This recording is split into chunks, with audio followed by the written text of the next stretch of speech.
Bonjour et bienvenue dans New Deal, le podcast sur les États-Unis avec Laurence Nardon, responsable du programme Amérique du Nord à l'IFRI. Bonjour Laurence. Bonjour Christophe. Laurence, la colère française ne semble pas du tout retomber après l'annonce inattendue de la rupture du contrat de vente de sous-marins à l'Australie le 15 septembre. Plusieurs raisons ont été avancées pour expliquer ce soudain revirement. Un coup de jarnac britannique, les retards et dépassements des coûts de la part du Naval Group et d'autres dont on vous parle dans le dernier épisode de notre autre podcast, Le Monde devant soi. Mais aujourd'hui, Laurence, on va explorer une autre piste, la nouvelle vision stratégique des États-Unis. L'achat de sous-marins américains par l'Australie s'opère en effet dans le cadre d'un accord de défense anglo-américano-australien organisé pour contrer la menace chinoise. Cet accord qui a reçu le nom si doux aux oreilles françaises de AUKUS. Cela voudrait donc dire que les États-Unis ne sont pas du tout en retrait, comme on a pu le croire au lendemain de leur départ d'Afghanistan, mais au contraire qu'ils sont en plein redéploiement autour de la Chine. Je voudrais donc, Laurence, qu'on s'intéresse aujourd'hui au pivot stratégique de Washington vers ce qu'on appelle l'Indo-Pacifique.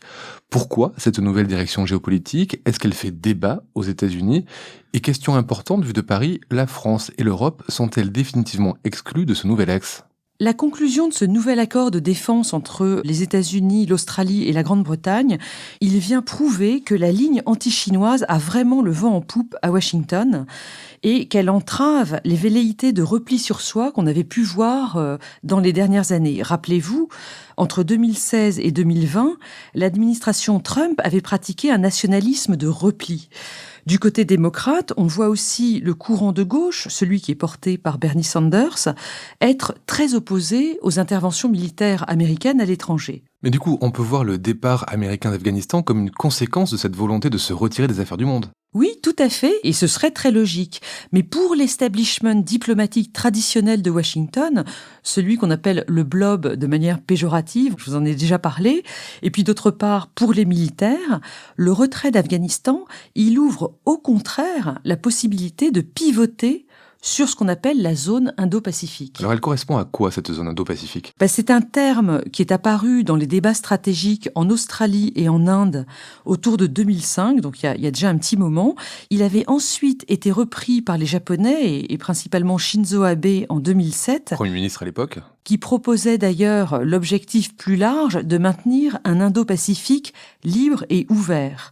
L'idée derrière le concept Indo-Pacifique, c'est de renforcer le groupe des puissances hostiles à la Chine en ajoutant au Japon, à la Corée du Sud, à l'Australie, etc., l'Inde et tout l'océan Indien. Ça constitue donc une vaste région qui ferait cercle autour de la Chine.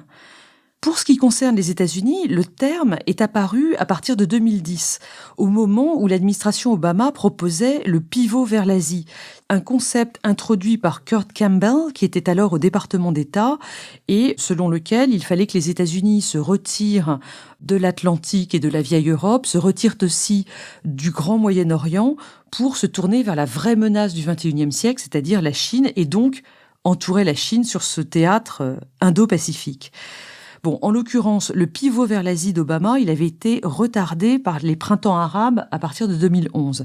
Mais il est revenu. Le terme Indo-Pacifique, il a été adopté officiellement par Trump et sous son administration, il était devenu synonyme d'une ligne très dure vis-à-vis de la Chine. C'est à cette époque-là que le commandement militaire unifié Pacific Command a été rebaptisé Indo-Pacific Command.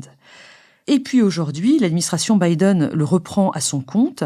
C'est ainsi que Kurt Campbell, donc l'inventeur du pivot vers l'Asie, nommé au printemps dernier coordinateur pour les affaires indo-pacifiques au NSC, le National Security Council, donc ce Conseil de sécurité nationale qui est à la Maison-Blanche auprès du président. Mais quels sont les différents ou les points chauds stratégiques qui motivent ce pivot vers l'Indo-Pacifique ? La menace chinoise, elle est tous azimuts, si vous voulez. Il y a les droits de l'homme, il y a le commerce, la finance, etc. Mais pour ce qui concerne la géopolitique proprement dit, ce qui inquiète les États-Unis, ce sont les prétentions maritimes de la Chine à partir des îlots artificialisés qu'elle construit en mer de Chine du Sud.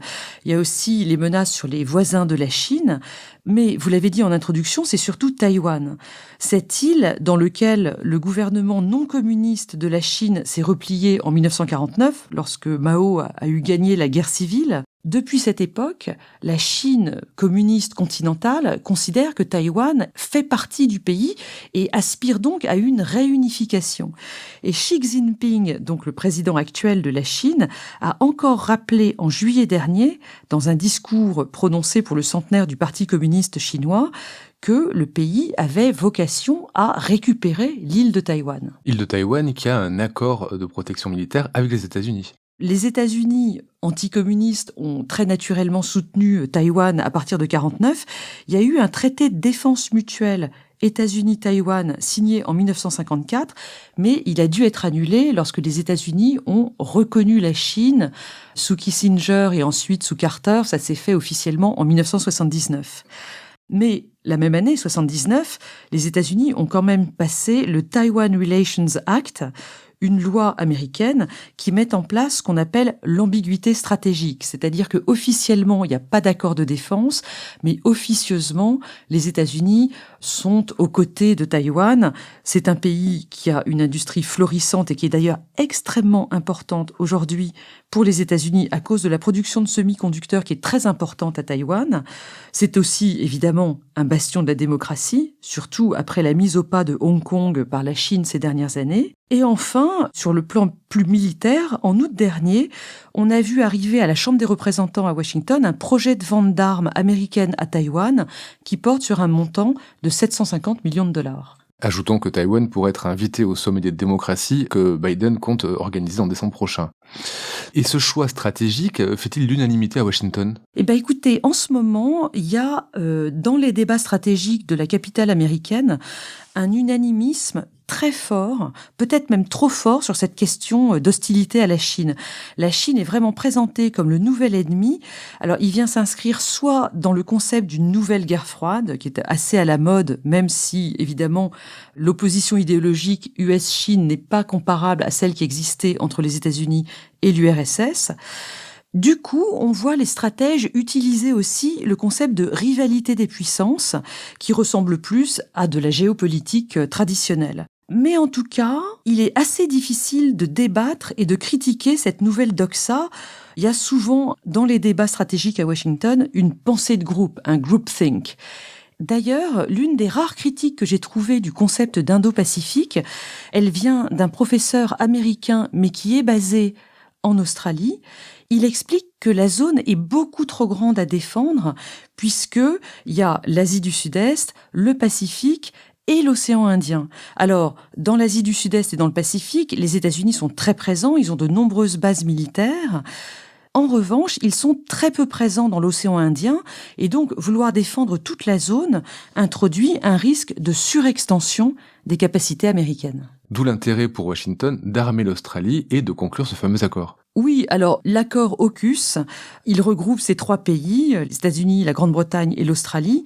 C'est un accord militaire qui vise à assurer l'interopérabilité entre les systèmes d'armes, mais aussi à mettre en place une coopération sur la cybersécurité, l'intelligence artificielle et tout ce qui est technologie quantique.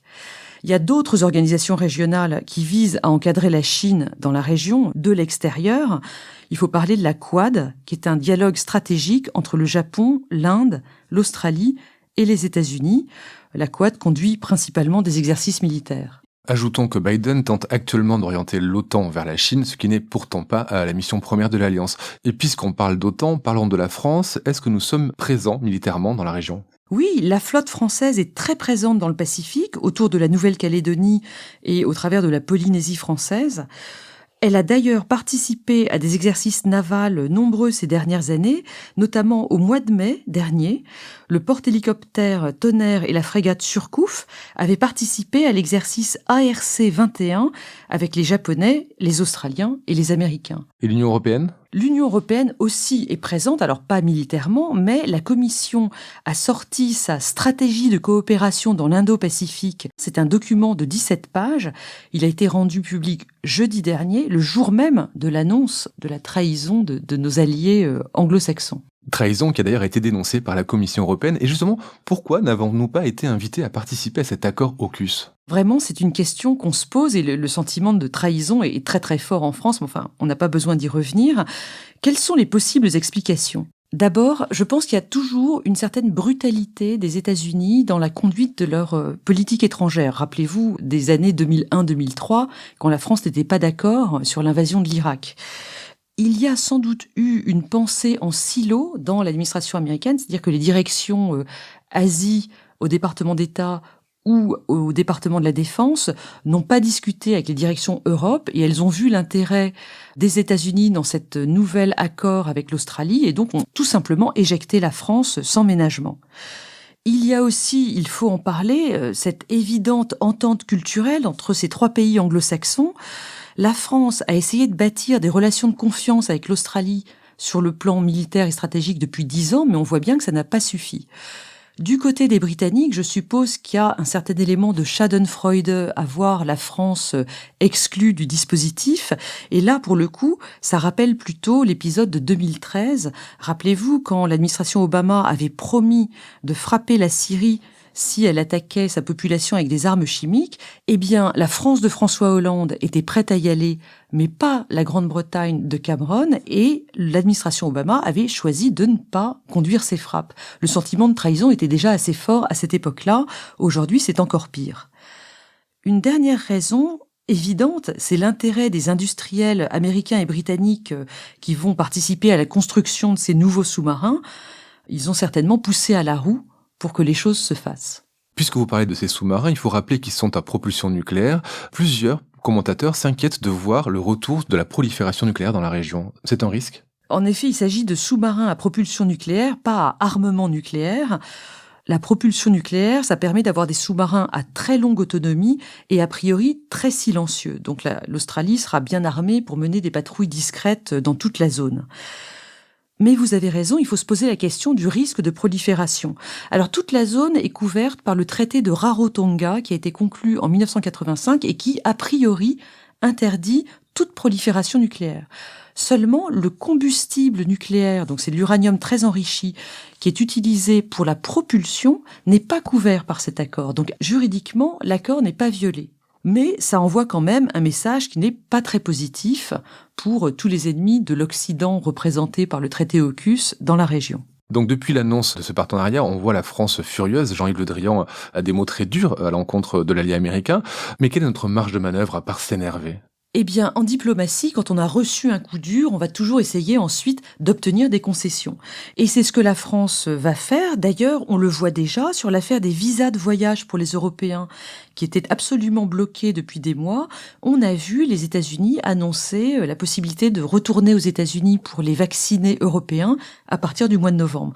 Elle va sans doute également essayer d'obtenir des avancées sur les questions commerciales ou sur les questions de tarifs douaniers datant de l'ère Trump et qui ne sont pas encore réglées. Mais cette trahison américaine, c'est aussi une chance pour l'Europe, parce que la France va pouvoir arguer de cette trahison pour reprendre ses propositions d'autonomie stratégique européenne, un concept dont on sait qu'il suscite la réticence de l'Allemagne, mais surtout des États proches de la Russie, comme la Pologne ou les États baltes, qui préfèrent rester sous protection américaine.